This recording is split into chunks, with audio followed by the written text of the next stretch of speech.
How to register Starbucks Philippines. Hey everyone, welcome back to our channel. In this video we're going to learn how we can actually register for Starbucks if you're from Philippines, so make sure to watch the video till the end. So just open your browser and simply go to Starbucks and then just type in Philippines over here, right? So once you type in Starbucks Philippines, you'll find starbucks.ph, which is the official site if you're living in Philippines.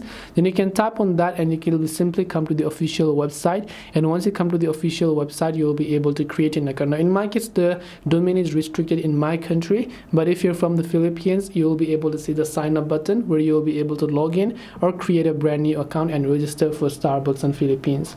This way you can register Starbucks Philippines. Hope this video was helpful. If you have got any more questions, then feel free to leave them down below. Thank you for watching till the end of this tutorial, and see you soon in our next video.